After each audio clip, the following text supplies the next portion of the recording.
Il est normal que dans le monde des affaires, les entreprises fassent ce qu'on appelle une déclaration de mission. Je ne sais pas si là où vous travaillez,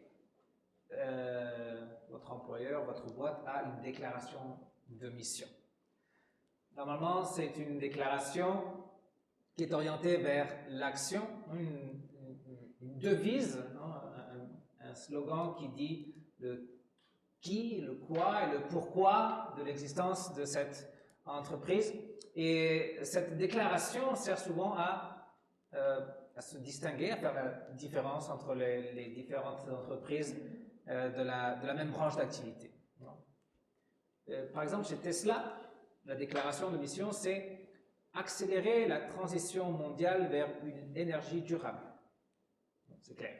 Chez Nike, c'est apporter inspiration et innovation à tous les athlètes dans le monde. Et il suffit d'avoir un corps pour être un athlète. Ça, c'est leur devise. Et chez Microsoft, c'est donner à chaque individu et chaque organisation les moyens de réaliser ses ambitions. C'est clair, c'est leur déclaration de mission, souvent appelée simplement la mission de l'entreprise. L'idée, c'est à travers cette déclaration, souligner leur activité et en même temps attirer des clients ou même parfois des investisseurs. Cette déclaration manifeste la raison d'être de cette entreprise. Vous imaginez où est-ce que je veux aller? Non? Est-ce que l'Église a une telle déclaration? Quelle est la mission de l'Église? Quels sont ses objectifs? Comment elle cherche à atteindre ses objectifs? Où se déroule cette mission de l'Église? En bref, quelle est sa raison d'être dans le monde? Est-ce sa mission d'être un centre de récréation, un centre de divertissement, un centre de spectacle, là où on peut faire des concerts? Est-ce son objectif d'offrir un produit qui puisse rivaliser avec la télévision ou les services de streaming en demande? Non, est-ce qu'il faut qu'on rivalise avec Netflix, Canal+, Apple TV ou Amazon Prime? Pourquoi l'Église existe-t-elle? Pourquoi Dieu l'a établie sur terre? Et ce n'est pas nous qui établissons la raison d'être et les objectifs de l'Église, c'est le Seigneur de l'Église qui les détermine.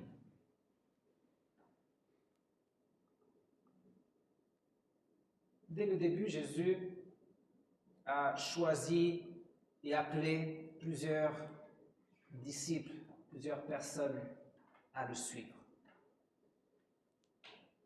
Et ce temps qu'ils partageaient ensemble servait de préparation. Il les préparait pour une mission. Il les préparait en leur montrant ce qu'il fallait faire et pour qu'ils entendent ce qu'eux-mêmes devaient dire par après. Suite à cette période de formation, le Seigneur envoie les 12 apôtres pour faire un stage. Il les envoie pour continuer leur formation en alternance. Ils vont devoir revenir après, faire un rapport de ce qu'ils ont fait. Le Seigneur va leur enseigner à partir de là aussi, puis ils seront envoyés de nouveau. Jésus les envoie 2 par 2, en équipe. Et quelle était leur mission? Eh bien, dans le verset 12, on nous dit qu'ils étaient où ils allaient et ils prêchaient la repentance. Ils annonçaient la bonne nouvelle en Jésus-Christ. Par le passé, l'Église croyait que faire de la mission, s'agissait de traverser les océans et d'aller là où les personnes d'une autre culture n'avaient pas encore entendu l'Évangile. Non, aller loin, aller envoyer des missionnaires en Amérique, envoyer des missionnaires en Afrique, là où il y a des populations qui, parce qu'ils parlent une langue très particulière, n'ont pas entendu encore l'Évangile. Tout au long de l'histoire, il y a eu des milliers de missionnaires qui ont quitté leur propre patrie et qui sont allés ailleurs pour semer la parole du Seigneur, et souvent au péril de leur vie. N'est-ce là la seule mission de l'Église? La mission, c'est aller vers les tribus qui n'ont pas encore été évangélisées, qui n'ont pas encore entendu parler de cet évangile. Quelle est la raison d'être de notre paroisse alors? Ces derniers temps, vous avez remarqué que le sujet de l'évangélisation et du témoignage revient souvent dans les prédications, dans les études bibliques, dans les méditations, plus que d'autres sujets dernièrement. Ce sujet revient souvent non seulement parce que c'est le thème de notre Assemblée générale du mois de mai. Il y a une raison beaucoup plus profonde et plus cruciale pour insister sur ce sujet. On parle d'évangélisation parce que le témoignage chrétien est la mission la plus importante que le Seigneur de l'Église a confiée à son Église. Et parce que sans cet aspect de l'Église, sans cette mission, eh bien, l'Église perd sa raison d'être. En fait, c'est très facile de faire en sorte qu'une communauté chrétienne déraille complètement et perde de vue l'essence même de son existence. Il suffit tout juste qu'ils oublient que le témoignage est la mission qu'elle a sur terre, est sa raison d'être. L'Église qui perd cette raison d'être va s'éteindre petit à petit. Elle va s'éteindre au fur et à mesure que ses membres vieillissent puis disparaissent.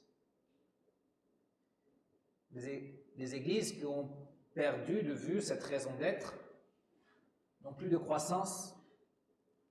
Dieu ne bénit pas les églises qui sont centrées sur elles-mêmes et non sur l'autre et qui sont fidèles à la mission qu'il leur est confiée.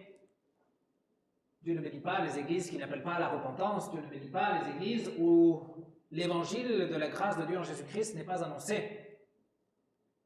C'est pour éviter cet oubli et pour éviter les conséquences dramatiques de cet oubli qui nous est rappelé dans les prédications, dans les études bibliques, dans les méditations, que le Seigneur nous a confié une mission. La mission n'est pas forcément faite à l'étranger. Elle se trouve dans notre entourage, dans le quartier, là où nous habitons, là où nous sommes.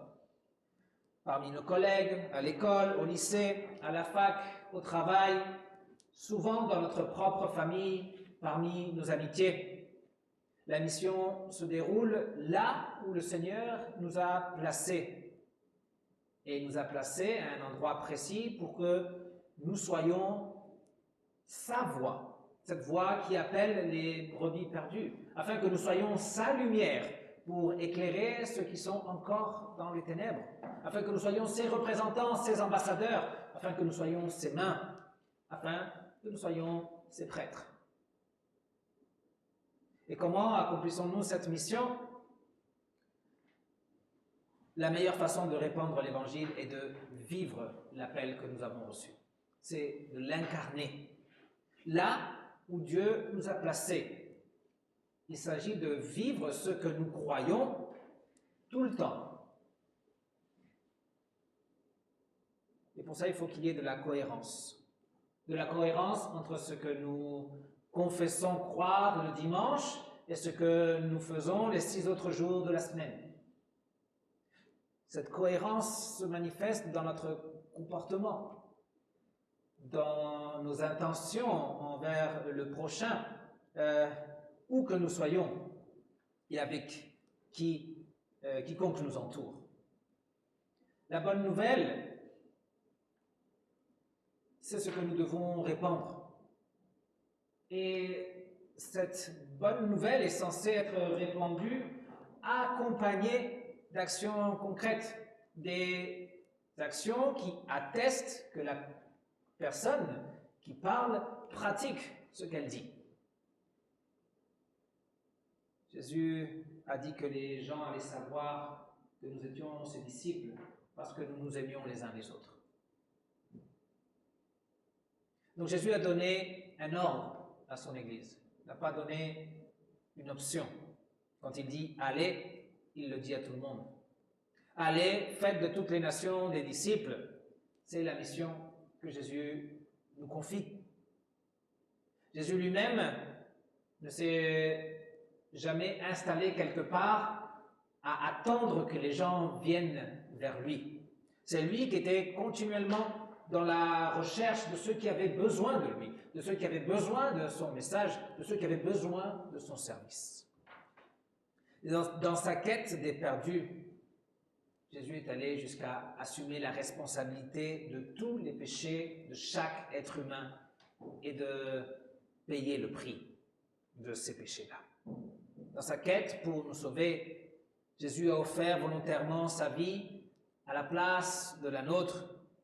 Il a choisi de recevoir le salaire de mort pour nous accorder l'héritage de justice, son héritage de justice.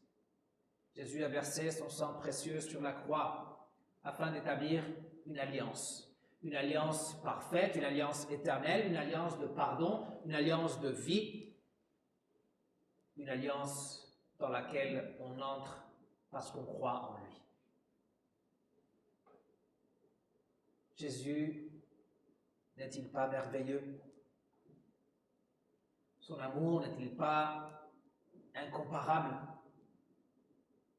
Ce qu'il a obtenu à travers son sacrifice ne mérite pas d'être entendu et être su par toutes les personnes autour de nous. Aujourd'hui encore, au XXIe siècle, l'Église doit aller vers les personnes qui nécessitent le salut. Et quand on dit l'Église, on ne parle pas des professionnels de la foi, les pasteurs, les missionnaires, les diacres qui reçoivent un salaire, sinon chaque croyant. Il faut que les chrétiens aillent à la rencontre des non-croyants, que les chrétiens aillent à la rencontre des malheureux, de ceux qui n'ont pas la joie de vivre, de ceux qui ne trouvent pas de sens à la vie, de ceux qui se posent des questions existentielles, de ceux qui se voilent la face avec beaucoup d'activités, de ceux qui cherchent à remplir leur vide intérieur avec n'importe quoi, ce qu'ils trouvent à la portée de la main. Ces gens autour de nous sont les mêmes vers lesquels Jésus a envoyé ses disciples pour chasser des démons et pour guérir les malades. En tant que disciples de Jésus de ce siècle, il nous faut aller à leur rencontre. Il nous faut leur parler, leur tendre la main et les aider dans leurs problèmes, dans leurs difficultés, dans la mesure du possible. Et il faut leur raconter de Jésus. Il faut qu'ils sachent ce que Jésus a été capable de faire pour eux. Nous devons aller et porter le message d'espoir et de salut afin qu'ils puissent croire, afin qu'ils puissent être renouvelés, afin qu'ils puissent être animés d'un nouvel esprit, afin qu'ils soient encouragés et, si c'est la volonté de Dieu, guéris de leur maladie, apaisés de leurs troubles. Allez vers eux et porter le message afin qu'ils puissent naître de nouveau, afin qu'ils puissent commencer une nouvelle vie avec le Seigneur. C'est Jésus qui appelle son Église à accomplir cette tâche. C'est Jésus qui lui a donné sa raison d'être. Jésus envoie ses disciples, il nous envoie comme il a envoyé les 12. Les 12 ont fait des merveilles. Et à travers leur témoignage, et de ceux qui ont cru en leur témoignage et qui ont fait de même, cet évangile est arrivé jusqu'à nous. Et à travers nous, le Seigneur peut encore réaliser des merveilles. Par notre petit grain de sable, par notre témoignage, le Seigneur peut créer la foi et accorder le salut à quelqu'un d'autre. Le Seigneur peut amener quelqu'un à vivre dans la joie et à vivre dans l'espérance, quelque chose dont les gens autour de nous ont tellement besoin. Jésus sait aussi que les disciples qui annoncent le message rencontreront des gens qui n'accepteront pas le message. Le message est rejeté parce que le message parle de repentance, du besoin de la repentance. Dieu aime l'être humain, même si celui-ci est pécheur, mais Dieu déteste le péché. Et c'est le péché qui nous éloigne de celui qui nous aime.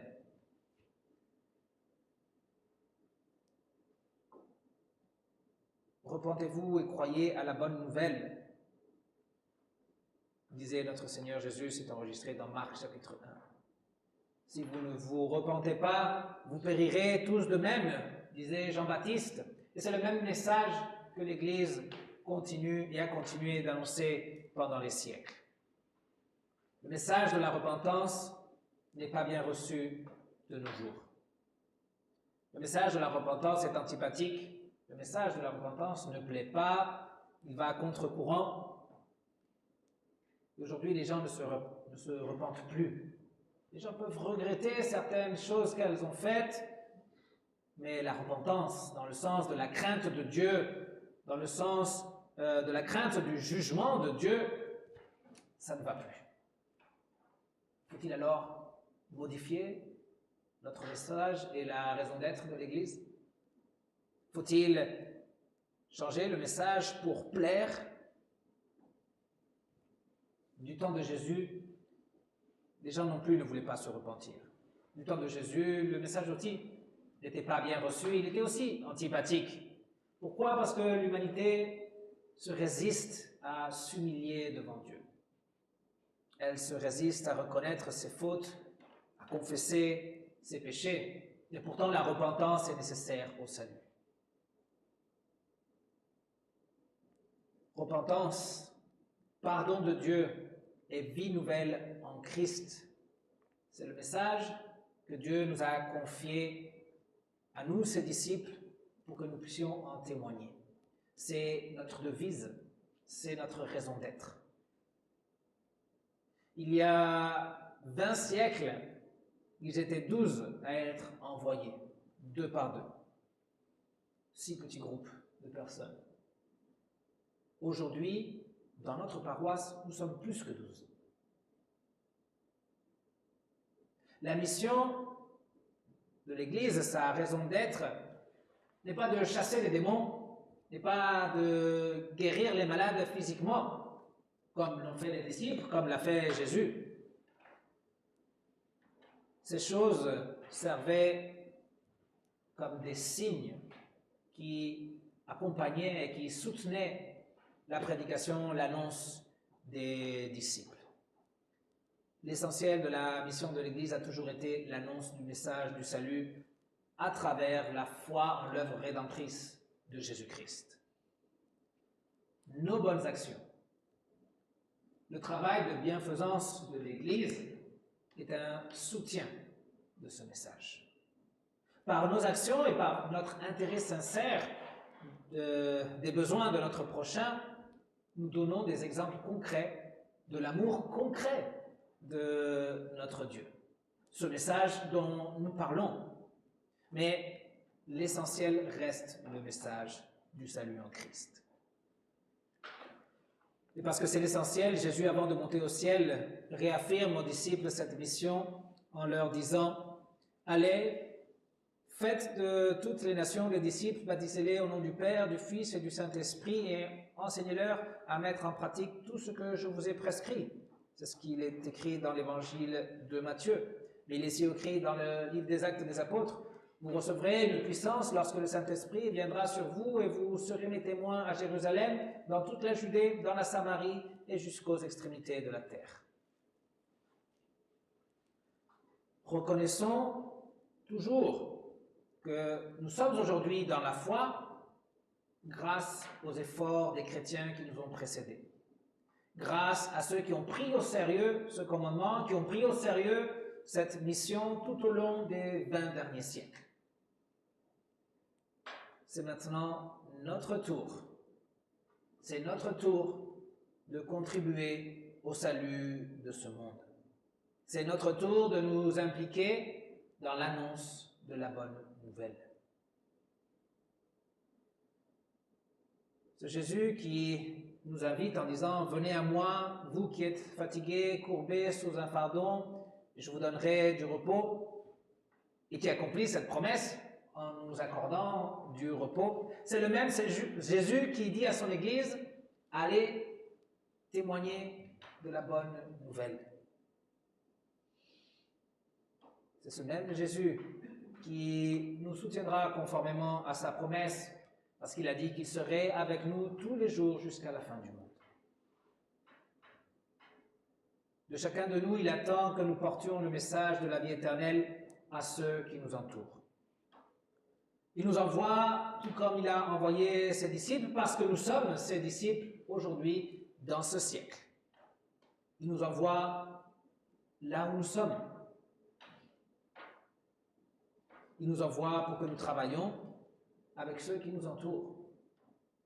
Et si quelqu'un se sent appelé à aller plus loin et qu'il veut traverser les mers et aller dans d'autres continents, qui veut servir comme missionnaire, qu'il le fasse savoir, parce qu'il y aura aussi de la place pour ça. Les opportunités de proclamer la grâce de Dieu en Jésus-Christ, ici et ailleurs, sont innombrables.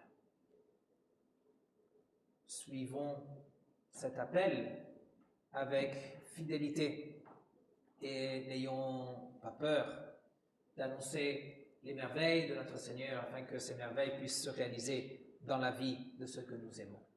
Et que la paix de Dieu, qui dépasse toute intelligence, garde notre cœur et garde nos pensées en Jésus-Christ, lui qui nous donne une raison d'être, lui qui donne du sens à notre existence, lui qui nous réserve une place à ses côtés au paradis afin que nous vivions avec lui éternellement. Amen.